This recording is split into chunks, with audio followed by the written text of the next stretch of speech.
she should do like a female survivalist show type of thing, like where she's living, out of the grid and fending for herself. I'm telling you, bro, because I saw that special on her and it was so impressive, and they went nowhere near that.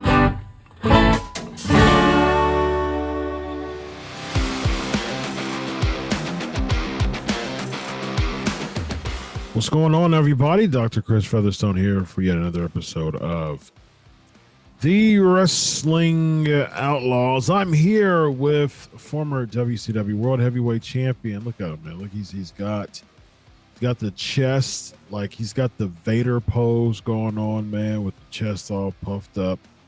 Man, his chest is too big for his arms to connect. He's trying, man. He's just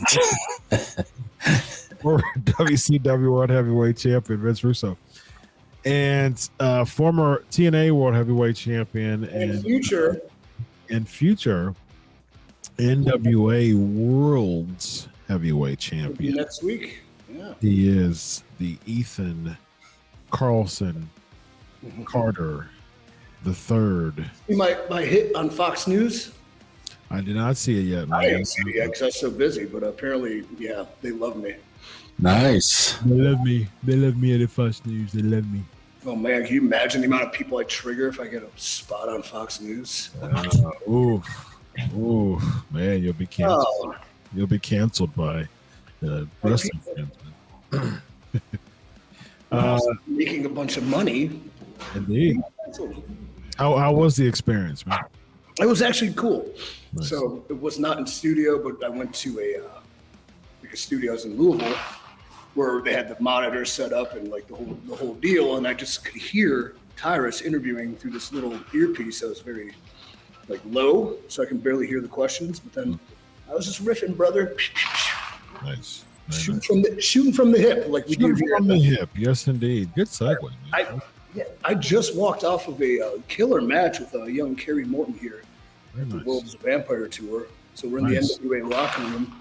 He's out there screaming and singing. Is Kerry still out there? Is Kerry still? I left him damn near dead. So is he by the phone right now, Kerry Morton? No. We got an NWA office here. So they're monitoring us. Like, nice. Tell him that you are a part of a podcast with over 3 million followers at Sportskeeda. Oh shit, run with that. Yeah. Say everything you need. NWA 75. That being said, NWA 75 live in Evansville, hosted by Lance Russell. Man, this is a lot of job. I'm the broadcaster. All right, here we go, ladies and gentlemen. Let's shoot from the hip. We're going to talk about Lacey Evans no longer being in the WWE. She is Macy Estrella again. So she's quietly told, based on her socials, she says FKA Lacey Evans, and she's going by her real name on the Twitter and the Twix Exter. These people should have been smart like me and trademark their fake name. That way they can build them. Well, I mean, they went through the system originally where they had the random name generator in developmental. Or you are Lacey Evans. Okay, whatever. Lacey, Macy. And like FCW and NXT, it was a real thing. People were making fun of the dumbass names that came out of there. Like the naming process was write names on a piece of paper, and then one day you show up, and a first name you wrote was there, and a last name you wrote was there. Oh, I guess I'm Derek Bateman. Cool. Still to this day, I will never understand how that is a world champion name. It's not. I don't understand it. EC3 is a world champion name, though. Exactly. Here's the thing, though. I do tell, the students at the co-op and, aspiring young wrestlers, sometimes what you want to be, you have to be something else to get there. So without Derek Bateman, there is no EC3. But, I didn't want to. I was always EC3. But I had to be Derek Bateman to get to EC3. So sure. Absolutely. Don't waste your A+ material when you're in a bad spot. Very, You know, very true, man. Well, let's talk about Lacey Evans, man. Vince Russo, do you think that she was wasted talent, or you think that there was just an intangible about her that just really connects overall? No, they dropped the ball. Listen, man, I saw shoot footage of Lacey Evans with her family and her little girl. Like, bro, they live on this big property in the middle of nowhere, and they like fend for themselves and take care of the land. Like, it was really like, I watched this and I'm like, man, if I'm ever like out stuck in the wilderness by myself, or if I'm the last man on earth, I would want this person by my side. Like, bro, I swear to God, that's what she should do. She should do like a female survivalist show type of thing, like where she's living, you know, out of the grid and fending for herself. I'm telling you, bro, because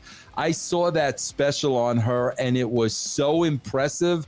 And they went nowhere near that. I mean, bro, she was the Louisville Dame, whatever she was at the beat. Oh my God, bro. Huge swing and a miss with Lacey Evans, bro. well, I mean, duh, it's WWE creative.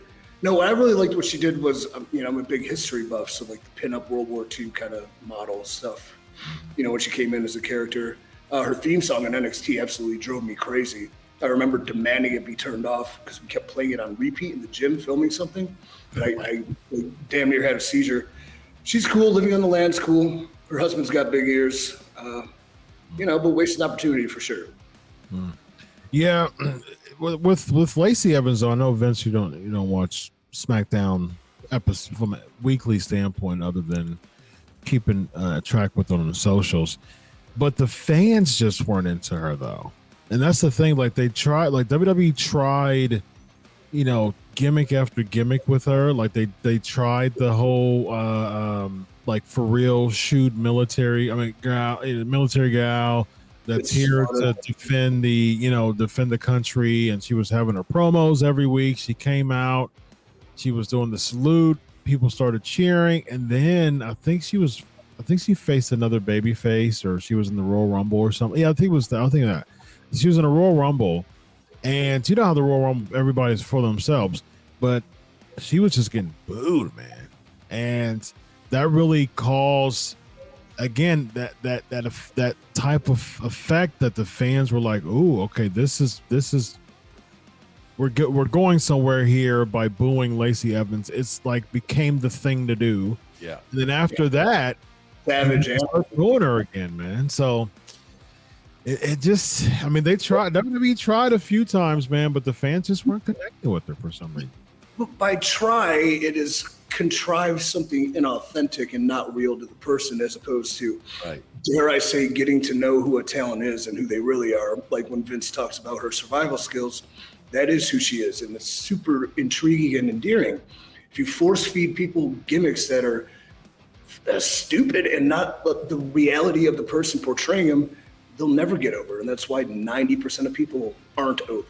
But the sexy Southern Belle gimmick was her most successful part of the WWE, though. And that was horrible.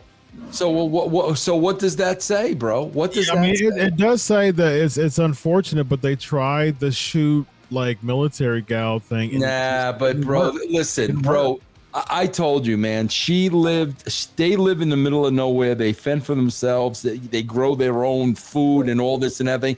Bro, I would have put the belt on her, and I would have had every single match, whoever her opponent was, you had to go out to her and fight her on her land. That's what I would have done. You gotta do stuff like that, bro. When she came out as the Southern Belle, bro, that was so forced and so phony and so yuck. That was never gonna get over, bro. I think it worked in the beginning, though. I do think it worked in the beginning. She was calling people nasty. She was a good old school heel, man. Yeah. People just hated her, and they love to hate her, and that's heel 101. But people But when she turned into the military gimmick, like, and she was getting booed, she was just saying, because I'm in the military, I'm better than you. You need to bow down and salute to me. Stupid. It felt so contrived. Yeah, because no military person's gonna say that. Yeah, They're exactly. never gonna say that in a million years, bro. Nobody wants to boo somebody who puts their life on the line for their country. But the fans did, though. Some people would. Fans do. Wrestling fans do. That's why wrestling fans are fickle and misfits. And so, you serve our country? Boo! You know what I mean? That's wrestling fans for you, though. Man, I can't think of, like, if this is late 90s and our boy Vince had the pencil, what kind of crazy ass, like, survival of the fittest match he would come up with, and what sort of crazy, like, you know, gimmicks attached to it, where you had a fighter on her land and there's, like, booby traps and, like, you know, Oh yeah, remember the last Rambo movie, bro? Remember the last Rambo? Oh man, that would be behind you and yeah.